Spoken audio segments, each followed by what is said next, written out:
അസ്സലാമലൈക്കും dear friends. ഇന്നത്തെ നമ്മുടെ സ്പെഷ്യൽ നിങ്ങൾ ആരും ഇതുവരെയും ട്രൈ ചെയ്ത് നോക്കിയിട്ടില്ലാത്ത ഒരു അടിപൊളി വെറൈറ്റി റെസിപ്പിയാണ്. നമ്മുടെ ഈ വീഡിയോ കണ്ടുകൊണ്ടിരിക്കുന്ന സമയത്ത് നിങ്ങൾക്ക് ഇഷ്ടപ്പെടുകയാണെങ്കിൽ ഒന്ന് ലൈക്ക് ചെയ്തേക്കണേ. അതുപോലെ തന്നെ നമ്മുടെ ഈ ചാനൽ ആദ്യമായിട്ട് കാണുന്നവരും ഇതുവരെയും സബ്സ്ക്രൈബ് ചെയ്യാത്തവരും പ്ലീസ് ഒന്ന് സബ്സ്ക്രൈബ് ചെയ്തേക്കണേ. ഞാനിടുന്ന വീഡിയോസ് ഉടനടി കിട്ടുന്നതിനായി സബ്സ്ക്രൈബ് ബട്ടന്റെ തൊട്ടടുത്ത് കാണുന്ന ബെല്ലൈക്കൺ കൂടി ക്ലിക്ക് ചെയ്തിട്ട് ഓൾ എന്ന ഓപ്ഷൻ എനേബിൾ ചെയ്യാനും മറക്കല്ലേ.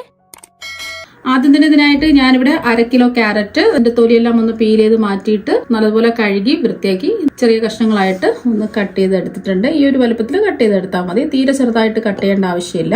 ഇനി കട്ട് ചെയ്തെടുത്ത ക്യാരറ്റ് വേവിച്ചെടുക്കുന്നതിന് വേണ്ടിയിട്ട് ഒരു പാത്രത്തിലേക്ക് ഇട്ട് കൊടുക്കാം. ക്യാരറ്റ് വേവിച്ചെടുക്കുന്നതിന് ആവശ്യമായിട്ടുള്ള വെള്ളവും കൂടി ഒഴിച്ചു കൊടുക്കാം. 2 കപ്പ് വെള്ളമാണ് ഒഴിച്ചു കൊടുക്കുന്നത്. ഹൈ ഫ്ലെയിമിൽ വെച്ചിട്ട് ഈ ക്യാരറ്റ് ഒന്ന് വേവിച്ച് സോഫ്റ്റ് ആക്കി എടുക്കാം. അപ്പോൾ ക്യാരറ്റ് എല്ലാം വെന്ത് സോഫ്റ്റ് ആയിട്ടുണ്ട്. ഇപ്പം ഇത് ചൂടാണ്.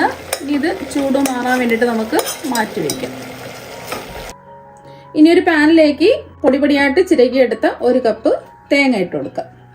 തേങ്ങ ചിരകി എടുക്കുന്ന സമയത്ത് അതിന്റെ വെള്ള ഭാഗം മാത്രം എടുക്കുക, ബ്രൗൺ ഭാഗം എടുക്കരുത്.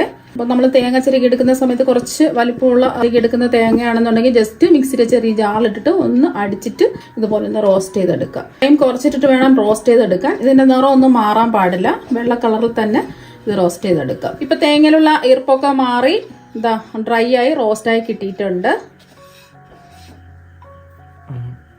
ഇപ്പൊ നല്ല ചൂടാണ്. ചൂട് മാറാൻ വേണ്ടിയിട്ട് വേറൊരു പാത്രത്തിലേക്ക് മാറ്റി വെക്കാം.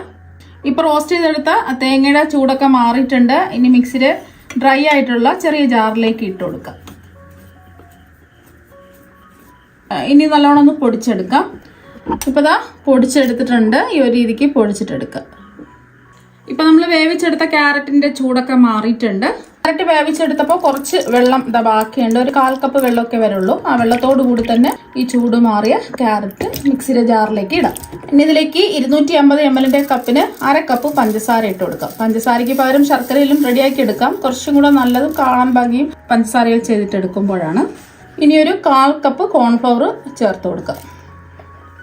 കോൺഫ്ലവറിന് പകരം വറുത്ത പച്ചരിപ്പൊടി വേണമെങ്കിലും ചേർത്ത് കൊടുക്കാം. കുറച്ചും കൂടെ നല്ല ഗ്ലേസിക്കും കാണാൻ ഒരു ഭംഗിക്ക് വേണ്ടിയിട്ടാണ് കോൺഫ്ലവർ ചേർത്ത് കൊടുത്തിട്ടുള്ളത്. ഒരു 3 ടേബിൾ സ്പൂൺ കോൺഫ്ലവർ ആണ്, 1/4 കപ്പ് കോൺഫ്ലവർ.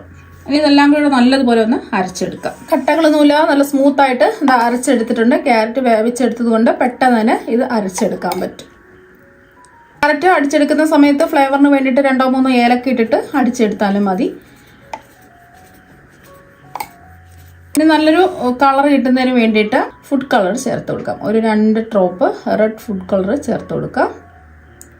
2 ഡ്രോപ്പ് ചേർത്ത് കൊടുത്താൽ മതി. ഇത് തികച്ചും ഓപ്ഷനിലാണ്, വേണമെന്ന് നിർബന്ധമൊന്നുമില്ല. വീഡിയോക്ക് കാണാൻ ഒരു ഭംഗിക്ക് വേണ്ടിയിട്ടാണ് ചേർത്ത് കൊടുത്തിട്ടുള്ളത്. ഓർഗാനിക് ഫുഡ് കളറാണ്. ഇനി ജസ്റ്റ് ഒന്നുകൂടി ഒന്ന് അടിച്ചെടുക്കാം. ഇപ്പൊ ജസ്റ്റ് ഒന്നുകൂടി ഒന്ന് അടിച്ചെടുത്തിട്ടുണ്ട്.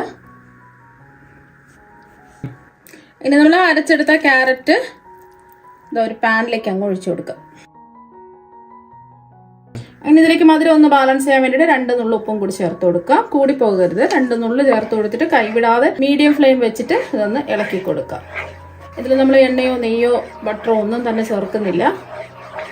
ഇതുപോലെ തിളച്ച് കുറുകി വരുന്ന സമയത്ത് ചെറിയ ചെറിയ കട്ടകൾ പോലെ തോന്നും. നല്ലതുപോലെ ഒന്ന് കുറുകി വരുന്ന സമയത്ത് കട്ടകളെല്ലാം മാറിക്കോളും. കൈവിടാതെ ഇളക്കി കൊടുത്താൽ മതി. നല്ലതുപോലെ ഒന്ന് കുറുകി വരുന്ന സമയത്ത് ഫ്ലെയിം കുറച്ച് വയ്ക്കുക. ഇനി ഈ ഒരു സമയം ഫ്ലേവറിന് വേണ്ടിയിട്ട് നിങ്ങൾക്ക് വേണമെന്നുണ്ടെങ്കിൽ ഏലക്കാപ്പൊടി ചേർത്ത് കൊടുക്കുക. അല്ലെങ്കിൽ ഏലക്കയാണെന്നുണ്ടെങ്കിൽ നമ്മൾ ക്യാരറ്റ് അടിച്ചെടുത്ത സമയത്ത് ഏലക്ക ചേർത്ത് കൊടുക്കുക. അപ്പം ഞാൻ ഫ്ലേവറിന് വേണ്ടിയിട്ട് 1 ടീസ്പൂൺ വാനില എസൻസ് ആണ് ചേർക്കുന്നത്. വാനില എസൻസ് ചേർക്കുമ്പോൾ കുട്ടികൾക്കൊക്കെ കഴിക്കാൻ നല്ല ഇഷ്ടമുണ്ടാവും. വീണ്ടും ഇളക്കി കൊടുത്തോണ്ടേയിരിക്കുക.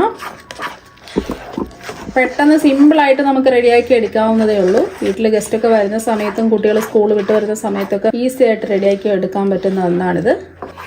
കട്ടകളെല്ലാം മാറി ഇതുപോലെ ഒന്ന് കുറുകി വരുന്ന സമയത്ത് 1 ടീസ്പൂൺ നാരങ്ങ നീര് ചേർത്ത് കൊടുക്കാം. ഈ ഒരു പുളിപ്പരസം കിട്ടുമ്പോൾ ഒരു പ്രത്യേക ടേസ്റ്റ് ആയിരിക്കും. ഒരുപാടൊന്നും വേണ്ട. സൈഡിലൊക്കെ പറ്റി പിടിച്ചിരിക്കുന്നത് ഇതുപോലെ ഒന്ന് ഇളക്കിയിട്ട് കൊടുക്കാം. പാനിൽ നിന്ന് വിട്ട് വരേണ്ട ആവശ്യമൊന്നുമില്ല. നല്ലതുപോലെ തിളച്ച് ഇതുപോലെ കുറുകി വരുന്ന സമയത്ത് നമുക്ക് ഫ്ലെയിം ഓഫ് ആക്കാം. പാനിൽ നിന്ന് വിട്ട് വരേണ്ട ആവശ്യമൊന്നുമില്ല. ഈ ഒരു രീതിക്ക് വേണം റെഡിയാക്കി എടുക്കാൻ. ഇനി ഫ്ലെയിം ഓഫ് ആക്കിയിട്ട് ഇത് ചൂട് മാറാൻ വേണ്ടിയിട്ട് നമുക്ക് വെക്കാം. ഇപ്പം ഇതിൻ്റെ ചൂടൊക്കെ ഒന്ന് മാറിയിട്ടുണ്ട്. ചെറിയൊരു ചൂടുണ്ട്. ഇനി ഇതുപോലത്തെ കുഴിയുള്ള ഒരു സ്പൂൺ എടുക്കുക. ഇതിൽ നിന്നും 1 സ്പൂണ് അങ്ങ് എടുക്കാം. അപ്പോൾ 1 സ്പൂൺ എടുത്തിട്ടുണ്ട്. ഇനി ഇതുപോലെ ഒന്ന് നമുക്ക് ലെവൽ ചെയ്ത് കൊടുക്കാം.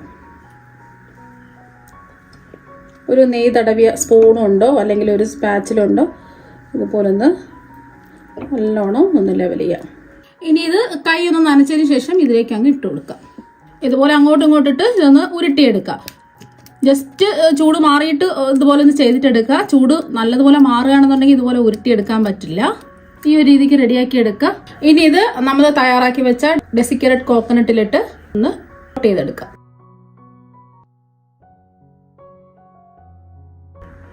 ഇതിൻ്റെ സൈഡൊക്കെ ഇതുപോലെ ഒന്ന് ലെവൽ ചെയ്ത് കൊടുക്കുക. ഈ ഒരു രീതിക്ക് നമുക്ക് റെഡിയാക്കി എടുക്കാം. ബാക്കിയെല്ലാം ഇതുപോലെ തന്നെ റെഡിയാക്കി എടുക്കാം.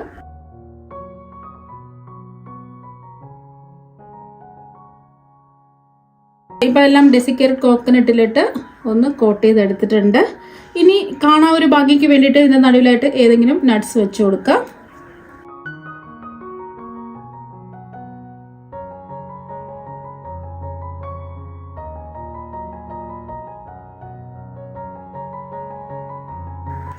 ഇനി ഇത് അരമണിക്കൂർ ഫ്രിഡ്ജിൽ സെറ്റ് ചെയ്യാൻ വെക്കാം. അരമണിക്കൂർ ഫ്രിഡ്ജിൽ സെറ്റ് ചെയ്ത് എടുത്തിട്ടുണ്ട്. അപ്പോൾ കുറച്ചും കൂടെ ഒന്ന് ഉറച്ചു കിട്ടിയിട്ടുണ്ട്. ഇനി ഇതൊന്ന് സ്കൂപ്പ് ചെയ്താണ് ഇതാ കഴിക്കുന്നത്. ഇപ്പോൾ കണ്ടില്ലേ, കാണാൻ തന്നെ നല്ല അടിപൊളിയായിട്ടിരിപ്പുണ്ട്. ഇതാ സ്പൂണ് തൊടുമ്പോൾ തന്നെ നല്ല സ്കൂപ്പ് ചെയ്ത് വരുന്നുണ്ട്. അപ്പോൾ നിങ്ങൾ എന്തായാലും ക്യാരറ്റ് വെച്ചിട്ട് ഇതുപോലെ ഒരു പ്രാവശ്യം ഒന്ന് ട്രൈ ചെയ്ത് നോക്കുക. തീർച്ചയായും നിങ്ങൾക്ക് എല്ലാവർക്കും ഒരുപാട് ഇഷ്ടമാകും. അപ്പോൾ നമുക്ക് മറ്റു വെറൈറ്റി വീഡിയോ ആയിട്ട് വീണ്ടും കാണാം. താങ്ക്